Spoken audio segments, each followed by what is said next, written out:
Welcome to Volume 1 of Mandela Effect Podcast. I'm Nostalgic, and I'm going to be having a what I call stream of consciousness discussion about everything I think and know about the Mandela Effect. Hope we all have fun. So, there are at least three camps as far as the origin of the Mandela Effect.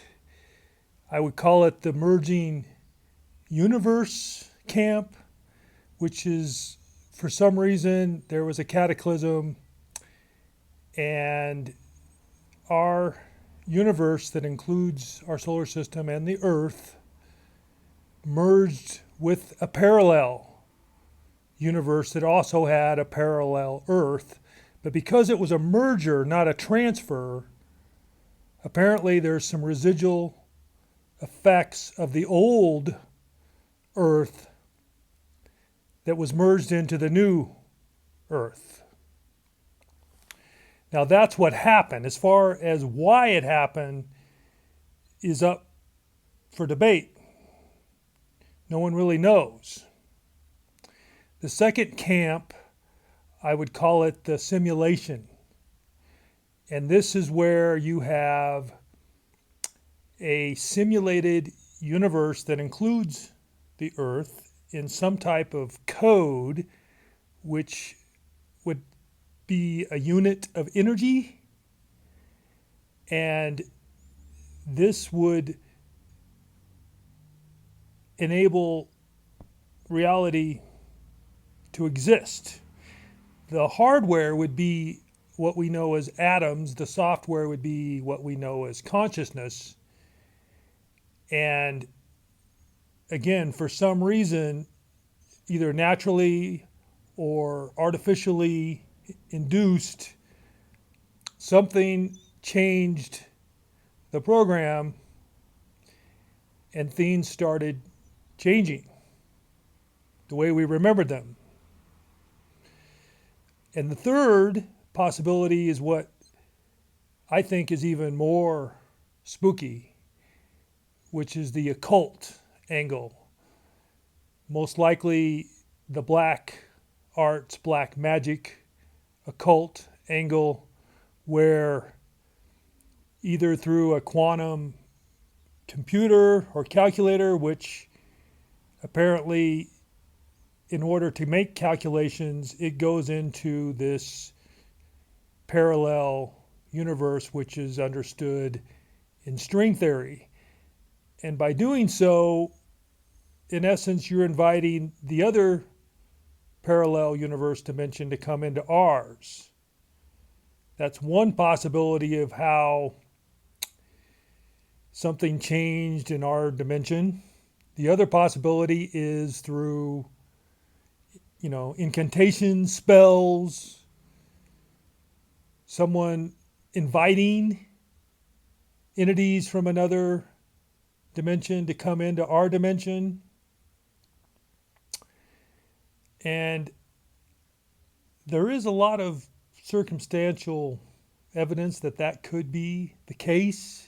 There are a lot of active cults that believe that they can invite dark entities into our dimension. If you look at what goes on in Skinwalker Ranch, Utah Basin in Utah, apparently entities have been seen coming out of some kind of portal, and they can see the sky of this other dimension, this other parallel universe, Earth, planet, who knows. So you also have to consider what happened in Puerto Rico in the past, where you had Chupacabra, where you had witnesses see it come in and out of a portal, a time gate, stargate, something. So I try not to give this possibility that much credence because it's so scary. I mean, I'd like to think we're in a simulation versus that entities, dark entities, have come into our space and have messed with our timeline. But it definitely could be true. Also, are particle physicists responsible or involved in creating these Mandela effects? I don't know. I know that they do experimental particle physics, either with a hadron collider or a large hadron collider. And did they find a way to manipulate or see into the past, go into the past, create some type of time machine? And speaking of time machines, it's entirely possible that if you have a recovered UAP, UFO, that uses a field generation to travel as propulsion, it also has the effect of changing time, either stopping time and freezing time, or going forward in time or backward in time. So is it possible that they use this field propulsion generation system to go back in time, and because they did that, there's no way that they couldn't affect something from our past which would have a ripple effect into the future? The, marrying your grandmother effect, or whatever you want to call it. Is it possible? I think it is possible. I think that there are unethical researchers, scientists that don't believe in karma or sin, and there's no reason why, if they could, they wouldn't perform such research and experiments.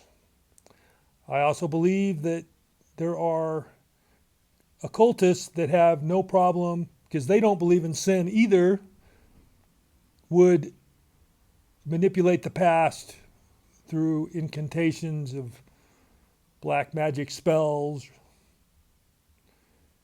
So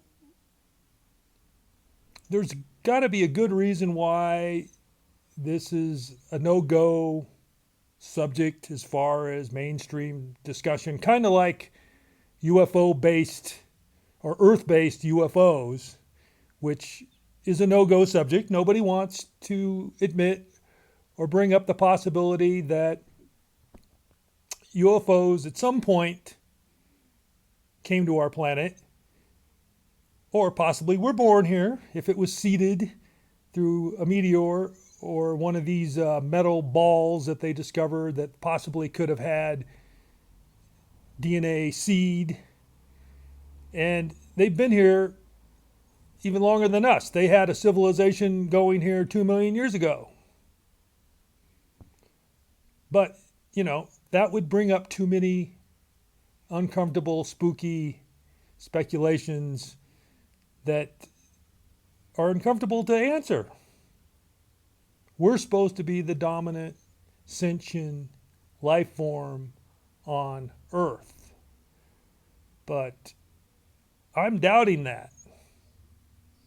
I'm thinking there's hidden advanced civilizations in Antarctica, deep in the ocean, under a volcano in Alaska, places like that. There's mythology, especially in Native American culture, of ant people that rescued the Indians that were living above the earth into the inner earth dominion during some type of earth cataclysm, and then brought them back up to the surface once it was safe. That seems kind of like a bizarre mythology just to make up, from scratch, unless it had some type of kernel of truth.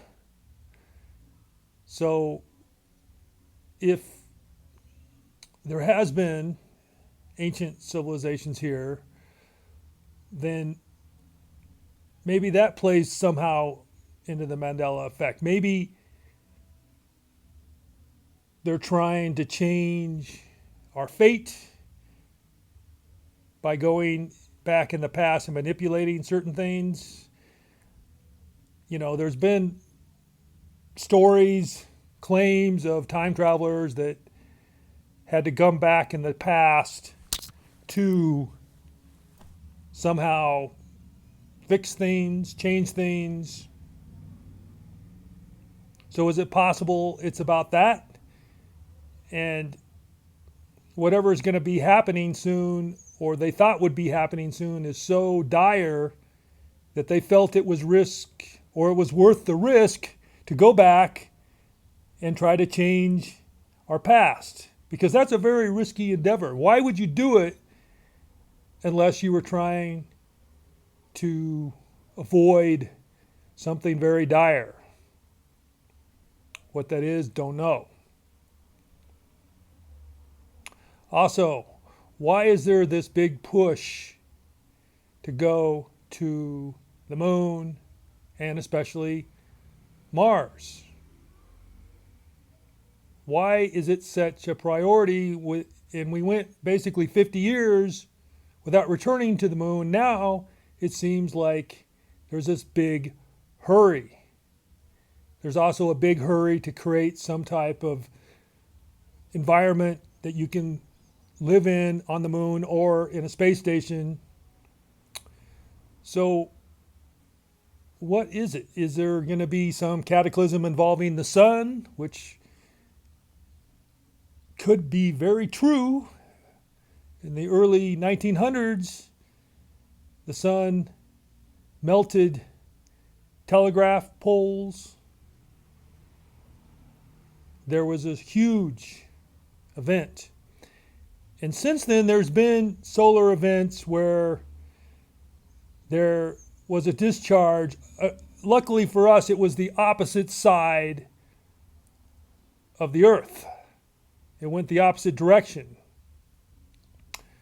So, is there a fear that we're going to have a major EMP event caused by the sun where we're going to be stripped of modern technology? I fear that. I think we should have a backup system for food, communication, survival that doesn't rely on technology, because what do we do if all our electronics quit working one day? We had no access to AC power, computers, phones. What happens? Is anybody prepared for that? Does anybody consider that? So I believe we're distracted so that we don't organize and prepare for what the elite, the 0.001 percenters are probably well prepared for. They might not even trust the Earth. That's why they want a contingency off Earth, outside the whole system. Mars. Or maybe just a space station just floating around space. So, I don't know how this plays into the Mandela effect, but there's a bigger picture going on. And somebody has either the answers or a very good inclination of the answers. They have more data to look at. They have more sensor data. They can predict things. So I'm trying to start this podcast for us open-minded people that believe in a Mandela effect. Maybe not, we don't all agree on, what camp, how it started, the date it started, why it started, but we still have an open mind enough to believe it's just not coincidence, these changes that we're noticing. So I'm hoping that, we put our differences aside and try to come together on what we do agree with, that there is a Mandela effect. It's definitely real. And I think it's clue or clues to something bigger that are we prepared to know? I don't know. A lot of people don't want to know deep, dark truths. They would rather just be entertained or distracted, which, I have sympathy for that. I understand that. But for the people that want to think about what's really going on, I want to have an avenue for that. So that's the purpose of this podcast. This is a brief introduction, and I hope that you respond with comments and we can go from there. Or show ideas. I'm really willing to go anywhere with this podcast. I don't have, all my ducks in one particular row. So if you have something you want me to consider, I'm your man. All right, so this is it for now. Hope to hear from you soon. Thank you. Nostalgic out.